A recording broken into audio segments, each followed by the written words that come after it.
Without a passion for something, we will never start. And without persistence, consistency, we will never finish. I want to talk about patience today. My name's Tarab. I make videos about emotional intelligence every day. My mission to inspire the catalysts of the world to take action, to take a hold of their life, and thus make the world a slightly better place. I've been learning a lot about patience recently. A lot about patience recently because as I have crafted my vision of what I want to do with my career and my personal time, I have begun to realize that it is very possible to get people involved in the damn mission. However, not everyone is going to be me. In fact, I'm beginning to realize that I don't want everyone to be me because everyone would be pretty damn stressed out if that was the case. So, patience in the sense that the fastest way to get where you want in life is slowly.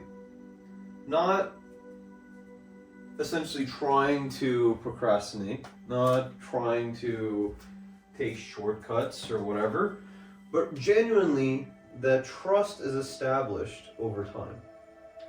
And this is a very simple principle that is very, very hard to grasp. Because what does it mean to trust someone? What does it mean to trust an organization, a system that's in place, right? Trust means that it needs to work for you,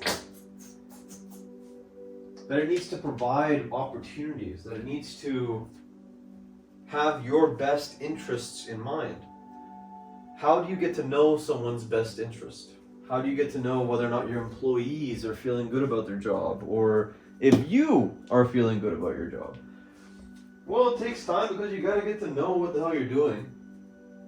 First of all, if you don't know what you're doing, if you don't know the steps involved, if you haven't thought about it, it's gonna be very hard to understand how the system's working for you, let alone for your employees. Because as many of you know, it takes a very long time to get to know someone properly. Sure, there are the natural inclinations that people have. There are the things that we gravitate towards, our passions, our interests, whatever. But to know how someone will react in a certain situation, to know what drives them on days that they're having a difficult time, or what inspires people in the long run.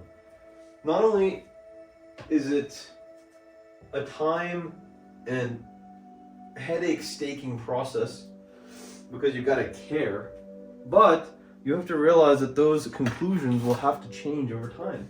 As Gary Vee says, if we spend no time considering that Joe Schmo or Sally have something different happening in their life in 5 years from now, then we will have a very hard time convincing Joe Schmo or Sally to stick around.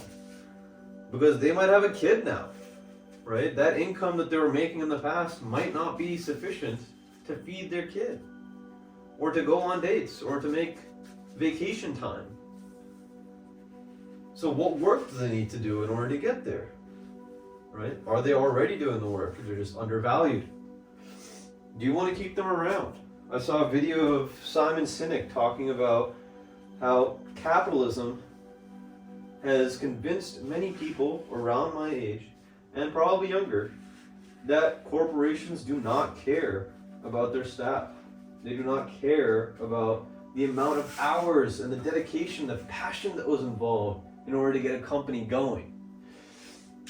And this, in my opinion, is fairly true. Because even as an employer, taking advice from people that have employed many, many more people than I ever have, the reality is I know that I'm going to have to let go of some people. I know that things are not necessarily going to turn out all peachy all the time, right? I'm aware of these things. And to some degree, I have already incorporated that reality into my equation, to the point where I have a dental company that I'm essentially creating, but also growing. And I am creating a dedicated HR team so that I can constantly have interviews going, so that I can constantly have an influx of people should a position get vacated.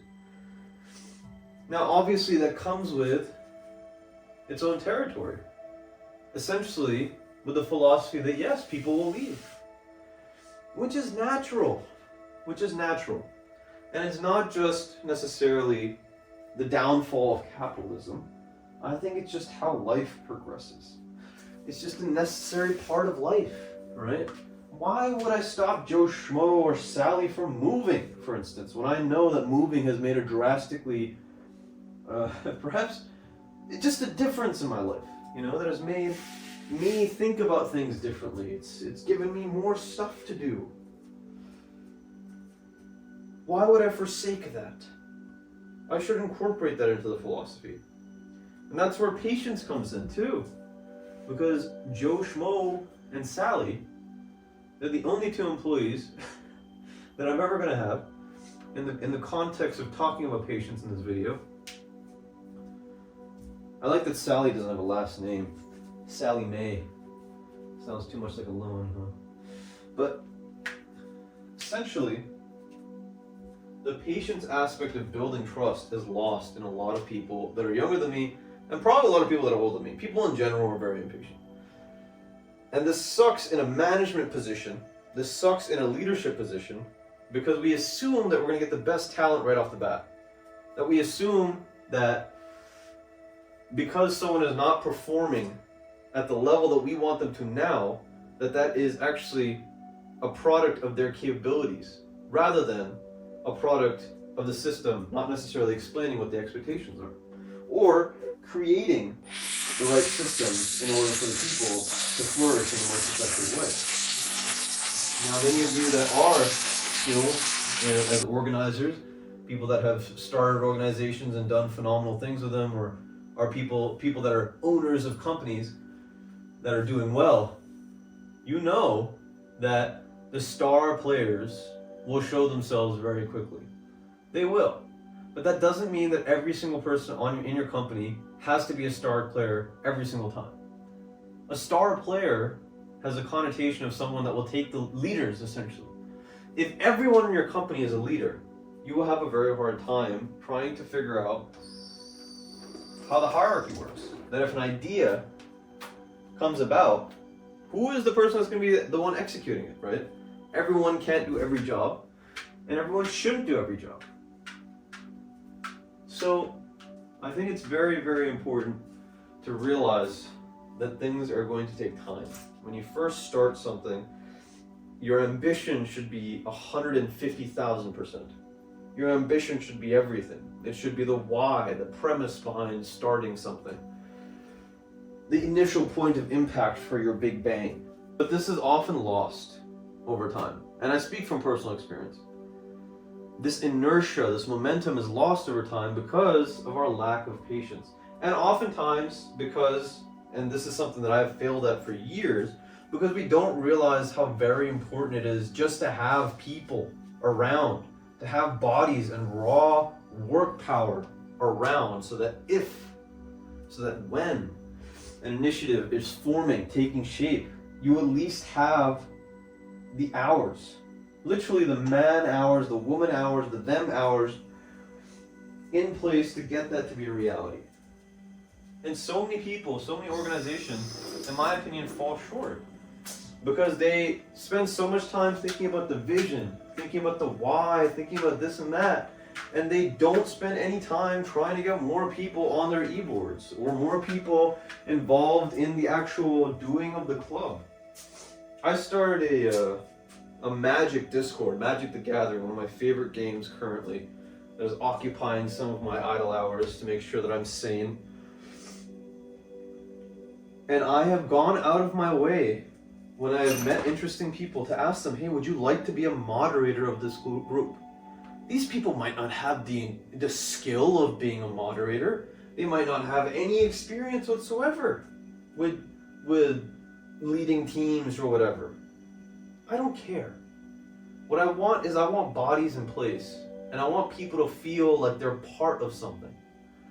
So that when I have an initiative, when I have something that I want to do with that group, I can say, hey, remember that time that I made you a moderator? Do you think you can do X and Y thing? They might say no. All right, they might say no 5 times, and then at that point, I probably should look for another moderator, sure. But to have someone initially in place is very, very important. Now, the counter to this is a piece of advice that I am still working through myself, which is essentially that if you wake up in the morning thinking negatively about someone in your life, genuinely negatively about someone in your life, realize how much time that thought is costing you. Realize how much time that person, that human being, is costing you. And realize that if you don't get rid of them quickly, or not necessarily rid of them, but if you don't give them a route in which to improve quickly, you will be stuck with that situation for a very, very long time, which, my friend, is not worth your time. So having bodies in place, important. Having people, having a semblance of a hierarchy in place, important. Maybe perhaps hierarchy is the wrong word. Knowing when to switch those people when that trust isn't built enough. Because remember, there's a trust of the organization, there's a trust of what's going on, but there's also how much we trust our employees, how much we trust our leaders. That's equally important, because we got to sleep at night. And we got to make sure that our initiatives are taking shape in the way that we want them to. Self-love comes down to surrounding yourself with people that feel like sunshine. If the people in your life don't feel like sunshine, if the people in your organizations don't feel the way that you want your ideal environment to feel like, then you're not going to be happy there, and thusly, probably everyone else is not going to be happy there. And screw that. I say create organizations that are a reflection of your ideologies, your values, because the world will probably be better that way. So it's very, very important to have that patience with yourself as a leader, as I have had patience with myself over the years of fucking up multiple times, of trying to create things that I'm like, oh yeah, this is totally going to work. Honestly, I never really cared if it was going to work, to be honest. I've never cared if any of this was going to work. I just wanted to do it. I just always just want to do the damn thing. Because I'm like, what's the alternative? I mean, I don't even see if it can work, right? Screw that. I'm gonna at least give the effort, become the person through the effort, and then if it doesn't manifest in the exact way that I want, that's fine. But I've also realized oftentimes the things that we sign up for in life will hardly ever manifest the exact way that we want. That's the beauty of trying to do them and create essentially some sort of entropy, some sort of chaos in our own life that allows life into a realm of creativity or a realm of excitement, you know? There's a lot to be said about just doing things for the sake of changing your life. Jordan Peterson is a massive advocate of this, and thusly has made me a massive advocate of this. But really changing your circumstance.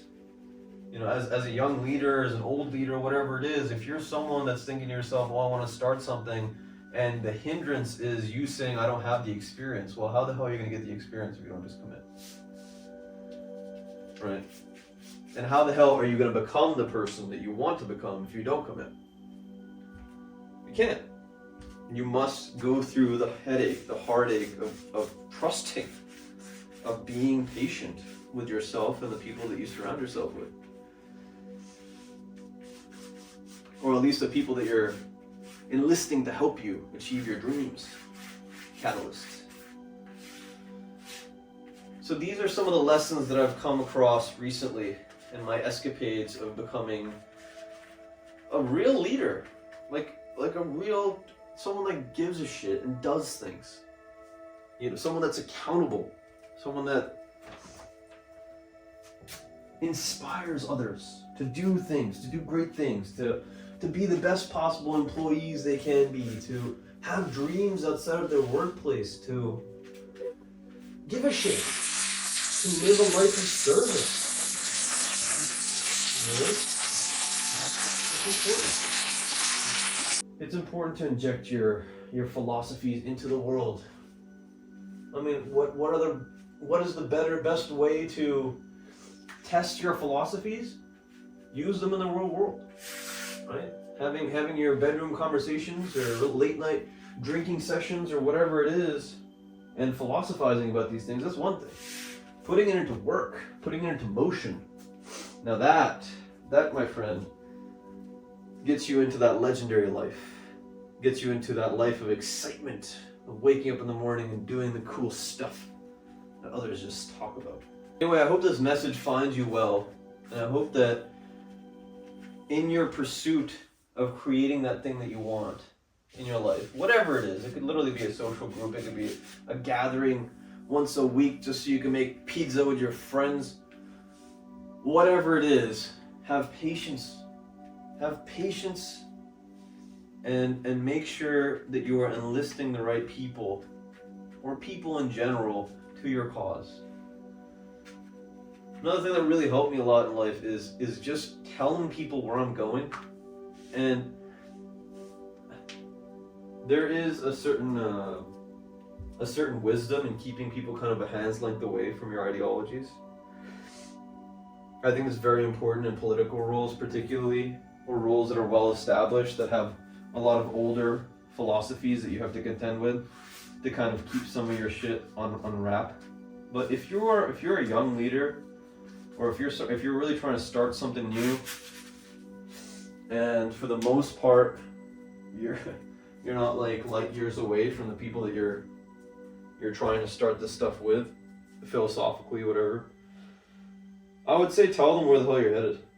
Because at the end of the day, if we're talking about this trust thing, what greater trust is there than to tell people this is my vision? Right? Because then at that point they have a decision to make. They have to say to themselves, okay, this guy has this vision, where do I fit in with this? Well, this girl has this vision of this, but they have this vision, where do I fit in with this? Do I even want to do that? Right? That transparency, even though it might end up losing you someone, it might end up losing you someone that you need at that moment, someone that you really want, at least at that moment. At least your reputation, your trust in other people is not tainted. Right? So when I have interviewees come through to the practice, and I need a biller pretty bad right now. If you know any dental billers, hit me up. But the essence of interviewing properly is essentially being that person's friend, is acting like, at least, that you give a lot of a shit about what they're saying. At least acting. Hopefully you actually do. The reason being because they're going to open up to you more if they think that they're comfortable around you, right? And at the end of the day, if you're going to hire someone, if you're going to go through the effort of training someone, right, you better know things about them that most people don't necessarily know, so that you're more prepared. That goes with the e-board stuff too, right? If you're making an organization in schools, it's all kind of in there.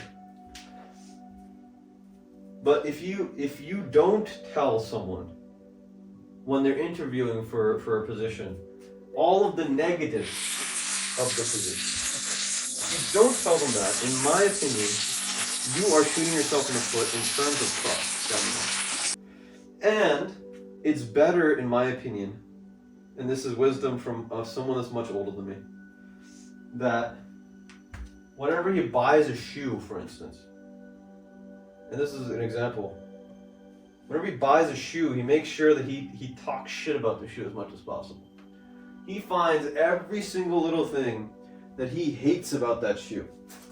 He's like, dude, like, I don't like the strings, maybe this thing, look at this thing getting super dirty, I never wear it, the color fades, I mean, these stripes right here, they go out of fashion, right? When you get an understanding of what the worst case scenario is, then everything else is the upshot, really. And I believe that in anything in life. If you're dating people and you're actually looking for something serious, tell them all the bullshit that happens in your life. Girls do this all the time. It's good. It's good. It sets up these are the expectations. And it sets up trust. At the end of the day, it's a trust game. Life's a trust game. Your reputation is a trust game. And business or creating anything, catalyzing in the world, is most effective when you are manipulating trust in some sort of way. And the reason I use the word manipulation is because I never want to give off the vibe that I'm some sort of self-righteous asshole, right? All of the information that I give on Terabify is for people to actualize their potential. If your potential is to do terrible things in the world, and the advice works, go ahead. I hope you don't. But I'm not here to judge you. I'm merely here to tell you my experience. And hopefully you can learn from it. So that's my 3 cents on trust and why it's very, very important to have people for your initiatives. Like the moment that you start something, yeah, get the discipline and stuff in place, but also think about how am I about to get people to help me with this thing,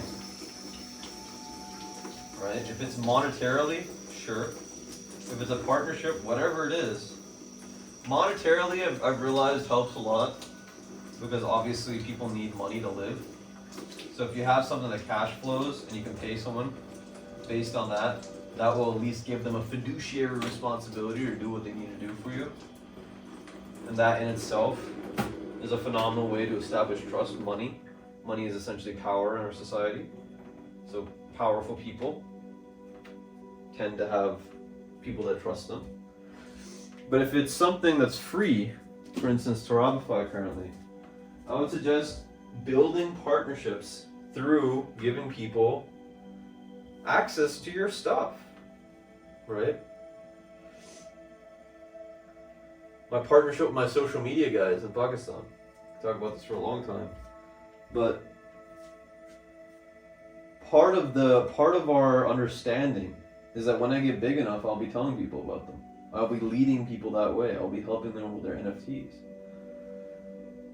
Anyone that I do podcasts with, anyone that I invite onto my Instagram live, anyone that I invite into my book club, whatever it is, there's an expectation that I will always be there to help.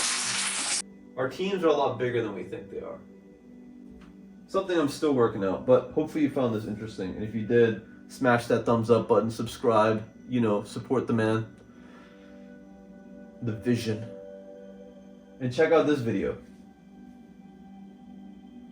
It's probably about patience. I think I made a patience video a long time ago, but here it is. And this is a painting I'm working on. If you like it, let me know. Take care of yourself. Actualize your potential catalyst. This world needs you.